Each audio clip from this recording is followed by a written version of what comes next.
स्वागत है आपका। और एक बड़ी खबर, दिल्ली प्रदूषण को लेकर सुप्रीम कोर्ट में सुनवाई हुई और इस दौरान सुप्रीम कोर्ट ने पंजाब हरियाणा को फटकार लगाई है। प्रदूषण को लेकर राज्यों की सरकार गंभीर नहीं है, सीधी सीधे सुप्रीम कोर्ट ने टिप्पणी की और कहा कि प्रदूषण रोकने में दोनों राज्य नाकाम हैं।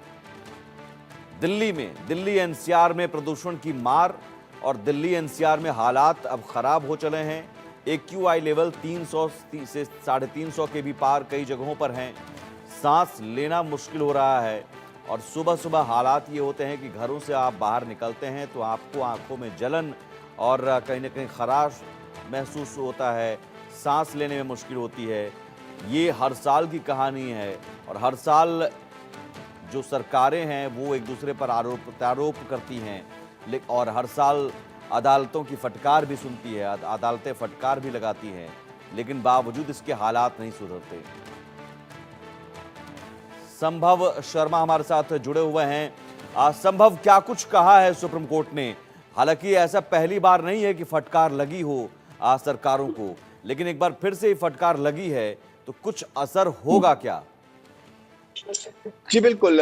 कोर्ट नंबर 6 सुप्रीम कोर्ट में सुनवाई चल रही है। पोल्यूशन मामले पर लगातार हियरिंग चल रही है और आज की हियरिंग में जब चीफ सेक्रेटरी ऑफ हरियाणा और पंजाब कोर्ट में मौजूद थे तो दोनों से ही कई कठिन सवाल सुप्रीम कोर्ट ने पूछे कि आप एफआईआर क्यों रजिस्टर नहीं कर रहे, आप कंप्लाइंस क्यों नहीं करा पा रहे हैं और सिर्फ आप मुआवजा लेके लोगों को क्यों छोड़ दे रहे हैं, पराली की कितनी घटनाएं हो रही हैं।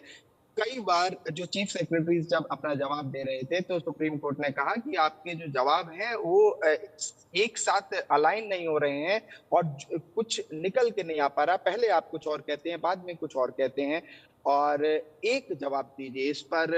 दोनों ही चीफ सेक्रेटरीज ने कहा कि हमने जो अपने एफिडेविट्स फाइल किए हैं हम उसी को कोट कर रहे हैं। उस पर जस्टिस AS ओका ने कहा कि ये सब आई वॉश है, ग्राउंड पे क्या हो रहा है कुछ नहीं समझ में आ रहा। दिल्ली का पोल्यूशन लगातार बढ़ रहा है और क्या पराली की घटनाएं ग्राउंड जीरो पे कम भी हो रही हैं या सिर्फ सब कुछ कागज पर ही है। इस पर चीफ सेक्रेटरी ने कहा कि हम एफआईआर रजिस्टर कर रहे हैं तो सुप्रीम कोर्ट ने कहा कि आप उतने एफआईआर क्यों रजिस्टर नहीं कर रहे हैं जितने केसेस हो रहे हैं। तो लगभग 400 450 केसेस पंजाब के चीफ सेक्रेटरी ने बताया जिसमें लगभग 100 से कम एफआईआर रजिस्टर हुई है, बाकी सबसे कॉम्पेंसेशन मुआवजा लिया गया है। तो सुप्रीम कोर्ट ने इस पर भी आपत्ति जताई कि आप सिर्फ मुआवजा लेके लोगों को क्यों छोड़ रहे हैं, आप क्यों नहीं सीरियस एक्शन ले रहे, ग्राउंड पर कुछ क्यों नहीं दिख रहा है। और अभी जैसे हम बात कर रहे हैं और कोर्ट नंबर 6 में अभी भी सुप्रीम कोर्ट में हियरिंग चल रही है। लेकिन सवाल ये है संभव, आम आदमी पार्टी बीजेपी की सरकारों पर आप ठीकरा फोड़ती है, लेकिन यहाँ तो चलिए हरियाणा में बीजेपी है, पंजाब में तो खुद आम आदमी पार्टी की सरकार है। अब यहाँ जवाब देना मुश्किल है आम आदमी पार्टी के लिए, क्योंकि फटकार आम आदमी पार्टी की सरकार को भी लग रही है, बीजेपी की सरकार को भी लग रही है और दिल्ली में बीजेपी आम आदमी पार्टी की सरकार है और जो प्रदूषण से रोकने की कोशिशों को करती हुई नज़र आती है हर साल, लेकिन वो कामयाब नहीं होता है। जी बिल्कुल। ग्राउंड रियलिटी तो हम सबको पता है, जिस तरह से आप अभी जिक्र कर रहे थे कि कैसे लोग दिल्ली एनसीआर में हर रोज प्रदूषण का सामना कर रहे हैं। लेकिन जो बात आपने अभी कही उस पर पिछले हियरिंग में सुप्रीम कोर्ट ने कहा था कि हम इसको पॉलिटिकल मुद्दे के रूप में नहीं बनाना चाहते, हम चाहते हैं एक सोल्यूशन निकले, एक वे फॉरवर्ड निकले कि अगले साल कम से कम इस तरह की घटनाएं कम हो, पराली की घटनाएं कम हो और जो फैक्टर्स हैं वो कम हो। लेकिन इस बार आज सिर्फ पंजाब और हरियाणा सरकार को सबसे ज्यादा फटकार लगी है। पिछली बार commission for air quality management से कई कठिन सवाल सुप्रीम कोर्ट ने पूछे थे जिस पर CAQM ने एक एफिडेविट डिटेल्ड फाइल किया जो हम लोगों ने चलाया है। उस एफिडेविट में CAQM ने, जो पोल्यूशन का ये पैनल है, इसने कहा है कि हम रिकमेंडेशंस दे रहे हैं और पंजाब और हरियाणा सरकार को कहीं ना कहीं दोषी कटघरे में खड़ा किया है कि ये इफेक्टिव मेजर्स नहीं ले रही हैं। उस पर सुप्रीम कोर्ट ने आज chief secretary of Punjab and chief secretary of Haryana से कई कठिन सवाल पूछे। अब देखना होगा कि क्या ये ग्राउंड पे कुछ एक्शन होता है इसका, या चीजें ऐसी ही रहती हैं, क्योंकि हर साल हम देखते हैं कि इन्हीं जी दिनों लगभग सुप्रीम कोर्ट में सुनवाई होती है, लंबी बिल्कुल, सुनवाई मैं होती है, उसी पर लंबी आ रहा बहस हूँ होती है। संभव, क्योंकि इससे पहले की सुनवाई भी आप देख चुके हैं। हर साल हालात ख़राब होते हैं, हर साल सुप्रीम कोर्ट को इंटरवीन करना पड़ता है और हर साल फटकार लगती है। अब तक इतने सालों में सुप्रीम कोर्ट ने कितनी बार फटकार लगाई है, क्या-क्या कहा है और क्या मेजर्स उठाए गए हैं? हम्म, हम्म। पिछले साल की हम बात करें, दिवाली से पहले क्रैकर्स फायर क्रैकर्स बैन पे एक लंबी सुनवाई हुई थी कि फायर क्रैकर्स के आइडिया को लेके कई लोग आए थे, उसको भी सुप्रीम कोर्ट ने क्वेश्चन किया था कि ग्रीन फायर क्रैकर्स क्या होता है। फायर क्रैकर्स तो कहीं ना कहीं, पटाखे तो कहीं ना कहीं पॉल्यूशन करते ही हैं, और साथ ही साथ कई और चीजें, जैसे कि इवन ऑड का फॉर्मूला बहुत प्रचलन में रहा था पिछले कुछ सालों में, तो उस पे भी सुप्रीम कोर्ट ने कई सवाल खड़े किए थे कि किस तरह से हम इस जो जो व्हीकल्स से, जो ये ऑटोमोबाइल्स हैं, इनसे जो इमिशन निकलता है, इसको हम कैसे कम कर सकते हैं, इस पर कोई ठोस प्लान है या नहीं है। कई इस तरह की मशीन्स लगाई गई थी जिससे कि जो एयर पोल्यूशन है उसे कम किया जा सके।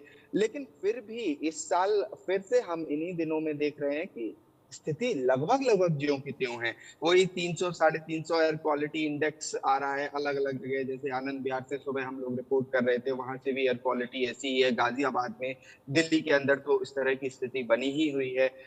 तो ग्राउंड पे कुछ होता दिख नहीं रहा। हर साल उसी तरह से पराली जलती है, हर साल यहाँ पर फार्म फायर्स को एक बड़ा मुद्दा बनाया जाता है। सीएक्यूएम अपनी कंप्लायंस रिपोर्ट में कहता है कि फार्म फायर्स एक वजह है, उसके अलावा दूसरी वजह है कि जो ये व्हीकल्स हैं, इनका इमिशन, खासकर जो पुरानी गाड़ियां दिल्ली एनसीआर में चल रही हैं, जो 15 साल का रेगुलेशन या 10 साल का रेगुलेशन है, उसके जी ऊपर उनकी अवधि बढ़ गई है, तब भी चल रही है। कुछ एक्शन से ट्रैफिक पुलिस की तरफ से नहीं लिए जा रहे हैं कि उन गाड़ियों को कम से कम रोड से हटाया जाए और पोल्यूशन कम किया जाए।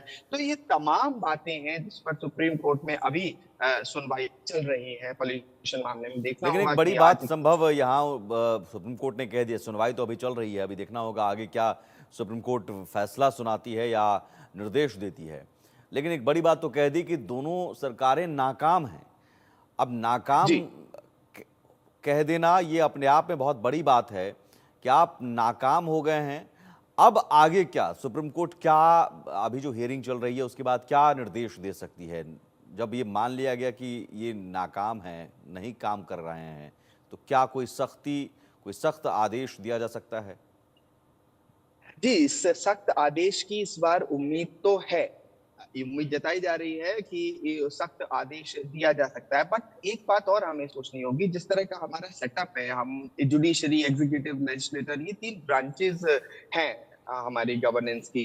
तो उसमें देखना होगा कि एक जुडिशरी एक स्तर तक ही गाइडलाइंस या डायरेक्शन या अ, अपने ऑर्डर्स को दे सकती है। उसके बाद एग्जीक्यूटिव्स हैं जिन्हें ग्राउंड जीरो पे काम करना है, जिन्हें इफेक्टिव जो जो भी दिशा निर्देश दिए जा रहे हैं उनको जमीनी स्तर पर लागू करने का काम एग्जीक्यूटिव्स का है। और दोनों सबसे सीनियर एग्जीक्यूटिव्स, मतलब chief secretary of Punjab government and chief secretary of Haryana government को जब समन किया जा रहा है, तलब किया जा रहा है, आमने सामने सवाल जवाब किए जा रहे हैं, उनके उनकी जो रिपोर्ट्स हैं उन पर सवाल खड़े किए जा रहे हैं, तो ये एक तरह से संदेश साफ है कि एग्जीक्यूटिव्स कहीं ना कहीं अपना काम, उनके काम पे सवाल खड़े हो रहे हैं, और तो उन्हें अपने काम को बहुत इफेक्टिवली करना होगा। कोर्ट्स तो अपने डायरेक्शन और ऑर्डर से देंगे ही।